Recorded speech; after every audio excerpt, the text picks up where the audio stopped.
मैं राजकुमार पांडे अपने लोकवार्ता चैनल के मंच से आज हम लोग बात करेंगे देश के अंदर इस समय बौद्धिक दिवालियापन की स्थिति है, खास करके सांसदों और विधायकों के अंदर देखी जा रही है।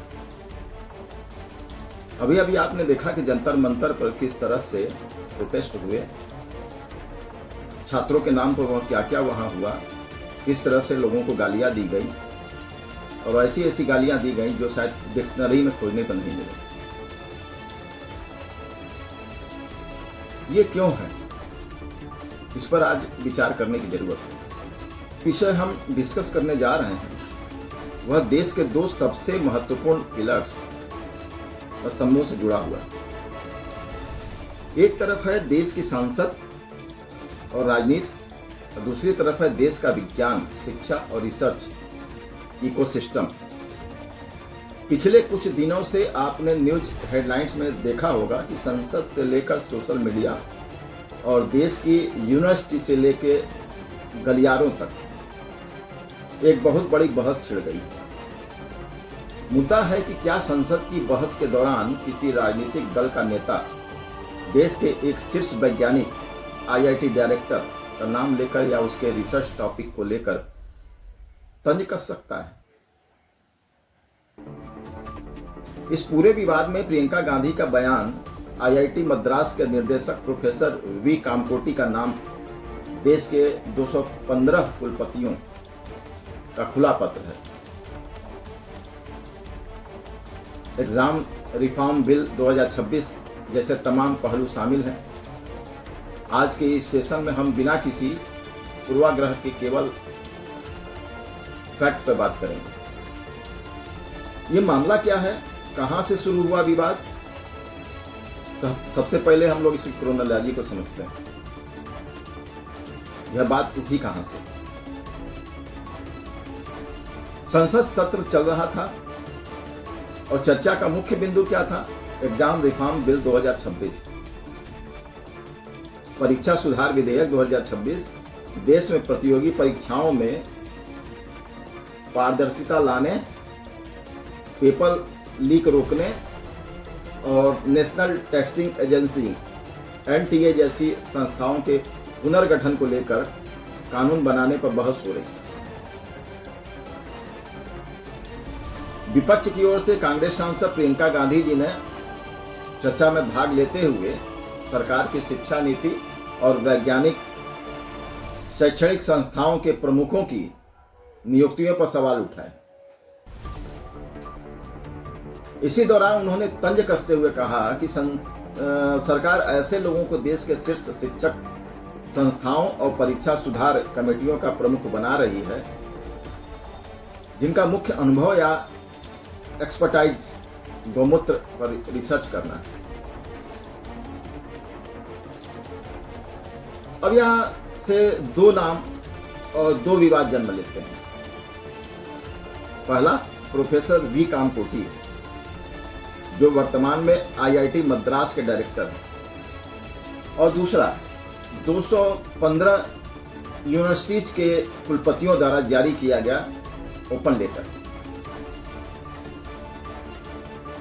प्रोफेसर वी कामकोटी का प्रोफाइल और उनका बैकग्राउंड समझ लेते हैं ताकि आपको भी समझ आए कि विवाद का केंद्र कौन है। Profile analysis and fact check में हम लोग करते हैं कि प्रोफेसर वी कामकोटी क्या सच में गौमूत्र पर रिसर्च करते हैं। दोस्तों, जब हम किसी वैज्ञानिक या शिक्षाविद की बात करते हैं तो हमें उनके एकेडमिक क्रेडेंशियल देखने चाहिए। वो भारत के जाने माने कंप्यूटर वैज्ञानिक हैं, भारत के पहले स्वदेशी माइक्रो प्रोसेसर्स शक्ति को डिजाइन करने वाली टीम का नेतृत्व करते रहे हैं।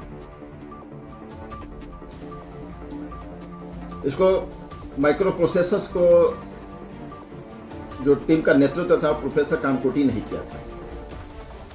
इसके अलावा वह भारत की national security advisory board NSAB के सदस्य भी रह चुके हैं। साइबर सिक्योरिटी व AI के क्षेत्र में उनका बहुत बड़ा योगदान है। अब सवाल उठता है कि प्रियंका गांधी ने गौमूत्र वाली बात क्यों कही? क्या आईआईटी मद्रास या प्रोफेसर कामकोटी ने गौमूत्र पर कोई रिसर्च की है? भारत सरकार के विज्ञान और प्रौद्योगिकी मंत्रालय के तहत एक प्रोजेक्ट चलता है, सूत्र PIC। ये एक सरकार का प्रोजेक्ट है। इस प्रोजेक्ट के तहत भारत के कई IITs, IIT Delhi, IIT Madras, IIT Kharagpur और CSIR लैब्स में पंचगव्य दूध, दही, घी, गोबर और गौमूत्र के औषधीय और कृषि उपयोग पर साइंटिफिक स्टडीज की जाती है। कृषि में रासायनिक उर्वरकों को कम करके जैविक कीटनाशक और जीवामृत बनाने के लिए गौमूत्र के एंटी बैक्टीरियल और एंटी फंगल गुणों पर लैब में टेस्ट होते हैं। आयुर्वेद और फार्मों में इसके एक्टिव कंपोनेंट्स की टेस्टिंग होती है, वैज्ञानिक शोध होता है।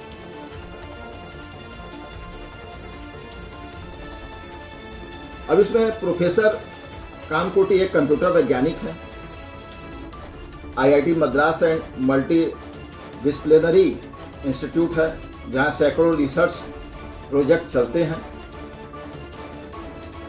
किसी एक इंटरडिसिप्लिनरी एंटी एग्रीटेंट या बायो प्रोसेस रिसर्च प्रोजेक्ट को उठाकर किसी वैज्ञानिक की पूरी लाइफ वर्क को केवल गौमूत्र एक्सपर्ट कह करके रिड्यूस कर देना, क्या यह अकादमिक दृष्टिकोण से न्याय संगत है?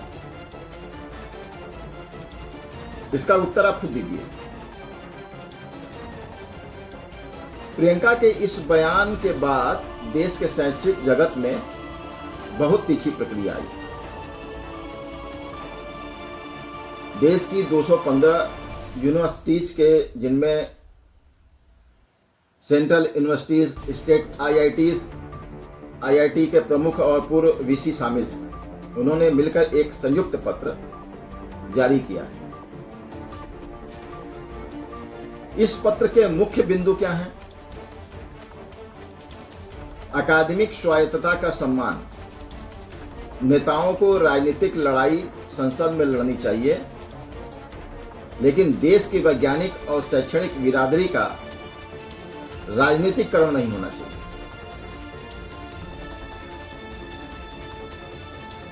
इसका वैज्ञानिकों के मनोबल पर असर होता है। जब संसद के पटल से किसी वैज्ञानिक के काम का उपहास उड़ाया जाता है तो देश के युवा शोधकर्ताओं में एक गलत संदेश जाता है कि स्वदेशी या पारंपरिक विषयों पर शोध करना हास्य का पात्र बनना। माफी या शब्द वापस लेने की मांग भी हो रही है। कुलपतियों ने प्रियंका गांधी से अपने बयान पर खेद व्यक्त करने और संसद की भाषा में मर्यादा को प्रमुखता देने की बात कही गई है। अब इसमें कानूनी या संवैधानिक पहलू भी समझ लीजिए। संविधान के अनुच्छेद 105 आर्टिकल 105 के तहत सांसदों को संसद के अंदर बोलने की स्वतंत्रता है। Freedom of speech in parliament और विशेषाधिकार प्राप्त है। वे संसद के अंदर कहे गए किसी बयान के लिए अदालत के प्रति जवाबदेही नहीं होते।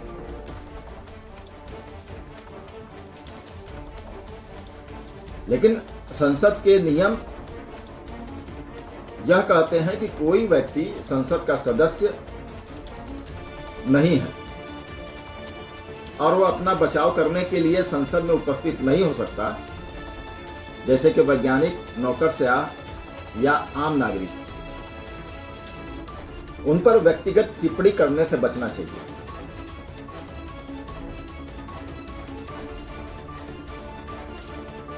पॉलिटिकल एंड स्ट्रेटेजिक डायनामिक को हम समझते हैं। विपक्ष का उद्देश्य यह दिखाना था कि सरकार शिक्षा व्यवस्था में विज्ञान के बजाय छद्म विज्ञान, अब सोचिए छद्म विज्ञान, यह विचारधारा प्रेरित कर रही है, उसको अप्रोच कर रही है, बढ़ावा दे रही है। गलती कहां हुई? जब आप किसी मुद्दे पर सरकार को घेरना चाहते हैं तो आपको नीति पर हमला करना चाहिए, लेकिन जब आप नीति के बजाय किसी इंडिविजुअल साइंटिस्ट या विशिष्ट रिसर्च पर तंज कसते हैं तो वह पर्सनल अटैक बन जाता है। इसे राजनीतिक विश्लेषक सेल्फ गोल कहते हैं। क्यों? क्योंकि राहुल गांधी एक तरफ भारत में साइंटिफिक टेम्परल वैज्ञानिक दृष्टिकोण और संस्थाओं की रक्षा की बात करते हैं, और दूसरी तरफ प्रियंका गांधी के बयान देश के 200 से अधिक कुलपति और वैज्ञानिक समुदाय विपक्ष के खिलाफ गोलबंद हो गए। सत्ता पक्ष ने इसे तुरंत दो बड़े कोणों से भुनाया। पहला, यह भारत के वैज्ञानिकों और आईआईटीज का अपमान है। दूसरा, यह सनातन परंपरा की अपमान। यह सनातन परंपरा, आयुर्वेद और ग्रामीण अर्थव्यवस्था का उपहास लगाया गया। यहां जनता के मन में दो सवाल आते हैं। जब पश्चिमी देश जैसे यूएसए या यूरोप ऑर्गेनिक फार्मिंग, पंचगव्य या हर्बल प्रोडक्ट्स पर पेटेंट फाइल करते हैं तब इसे इनोवेशन माना जाता है, लेकिन जब भारत की लैब में यही काम होता है तो उसे राजड़ापन क्यों कहा जाता है? चुनाव के समय में जनेऊ पहनना, मंदिर दर्शन और धार्मिक प्रतीकों को अपनाना और चुनाव बीत जाने पर उसी संस्कृति से जुड़े प्रतीकों पर तंज कसना, ये जो विरोधाभास है ना, जनता उसे बहुत बारीकी से नोटिस करती है। तो इस पूरे एनालिसिस से हमारे सामने क्या टेक अवे निकल कर आते हैं? वैज्ञानिकों को राजनीति से दूर रखा जाए, चाहे वह सरकार हो या विपक्ष हो।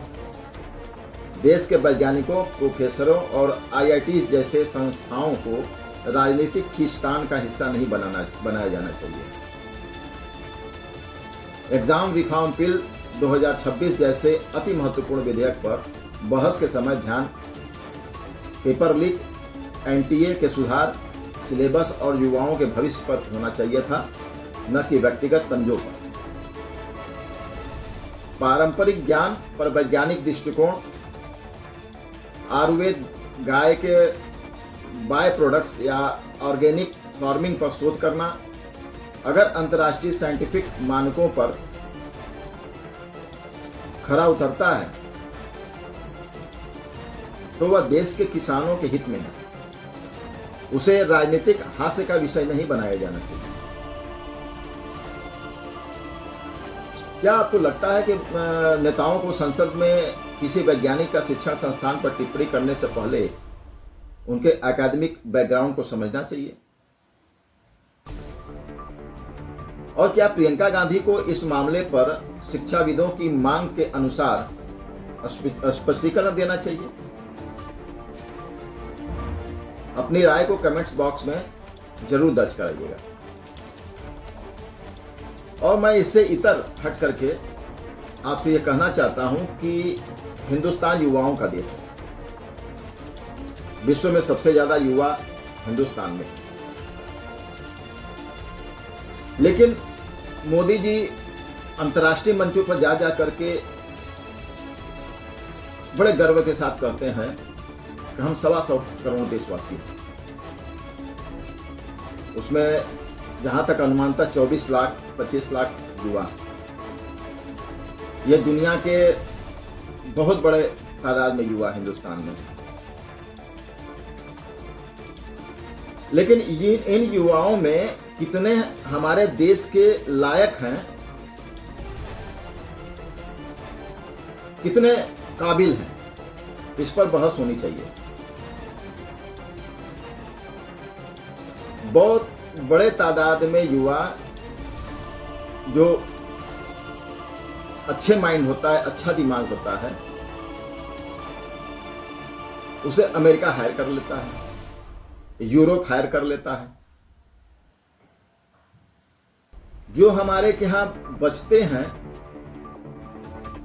वो इन तथाकथित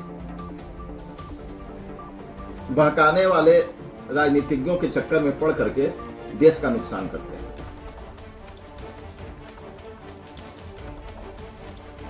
देश को ये सोचना पड़ेगा। चाणक्य का भी कहना है कि अगर किसी देश में, किसी प्रांत में, किसी समाज में युवाओं की संख्या ज़्यादा है तो वो हमारे फायदे की चीज़ है। हम उनका उपयोग सेना में कर सकते हैं, हम उनका उपयोग कृषि में कर सकते हैं, हम उनका उपयोग हर तरीके से कर सकते हैं, क्योंकि वो बहुत बड़ा पावर है। लेकिन अगर हम उन युवाओं को रोजगार नहीं दे पा रहे हैं, अच्छी शिक्षा नहीं दे पा रहे हैं, अच्छा मेडिकल सुविधा नहीं दे पा रहे हैं, तो यही युवा हमारे लिए भस्मासुर साबित होंगे। जैसे हमारे गांव में कहा गया है, ज्यादा जोगी मठ उजाड़। अगर किसी मठ में ज्यादा योगी हो गए और सभी अपने को गुरु कह रहे हैं तो मठ का अस्तित्व बहुत ज्यादा दिन तक नहीं रहेगा, समाप्त हो जाएगा। वही चीज सेम हमारे समाज और हमारे देश पर लागू होता है। अभी आपने देखा कि किस तरह से जंतर मंतर पे प्रोटेस्ट हुए, उसमें युवाओं का किस तरह से इस्तेमाल किया गया। जो अच्छे पढ़ने लिखने वाले थे वो तो घर बैठे थे, उनके नाम पर बलात्कारी, अपराधी, हत्यारे, बाहर से बुलाए हुए लोग वहां पर उपद्रव मचाए। आपने देखा होगा कि पोल पर चढ़ करके कैमरा को तोड़ते हुए, ये सारे सभी लोग देखे थे। इस तरह से बहुत बड़ा नुकसान किया गया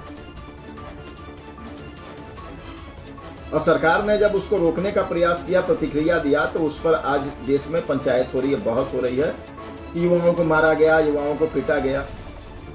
उसे उस तरह से अगर इतिहास देखा जाए तो इसके पहले के सरकारों में क्या हुआ। जब करपात्री जी महाराज जब संसद के सामने जब धरना प्रदर्शन कर रहे थे गौ रक्षा के मामले पे, तो कितने साधु सन्यासियों पर गोली चलाई गई। अयोध्या में राम मंदिर जब बाबरी मस्जिद ढहा जा रहा था, उस समय जब युवा ही तो थे जो गुंबद पर चढ़ करके तोड़ रहे थे, और सपा के नेताओं का बयान था कि मैंने गोलियां चलवाई कि वहीं चपक के रह गए लोग, नीचे नहीं उतर पाए। वो आपने क्या बड़ा अच्छा किया था। 1984 सिख दंगा क्या था, जब पूरे देश के अंदर इतने बड़े तादाद में सिखों को मारा गया था। आरक्षण का मसला क्या था, जब विश्वनाथ प्रताप सिंह ने आरक्षण लागू किया तो देश में क्या स्थिति हुई थी, कितने लोग मारे गए थे, कितनों ने आत्मदाह किया था। उस समय की सरकारें क्या कर रही थी। ये सारा मसला एफसीए का, एफसीए सरकार लेके आ रही है। इस यह कानून अमेरिका को नहीं पच रहा है, और उनके चमचे और उनके गुर्गे हिंदुस्तान के अंदर जो एनजीओ चलाते हैं, जहां से अमेरिका से जो फंड आता है, उसके बल पर इनको खाना और पानी दिया गया जंतर मंतर पे। हिंदुस्तान की जनता को ध्यान देना पड़ेगा। आज का वीडियो अगर पसंद आ रहा हो तो इसको लाइक करें, शेयर करें, कमेंट्स करें, सब्सक्राइब करें, शेयर जरूर करें, क्योंकि इससे ये वीडियो अच्छे बड़े तादाद में लोगों के पास जाता है। धन्यवाद। जय हिंद, जय भारत।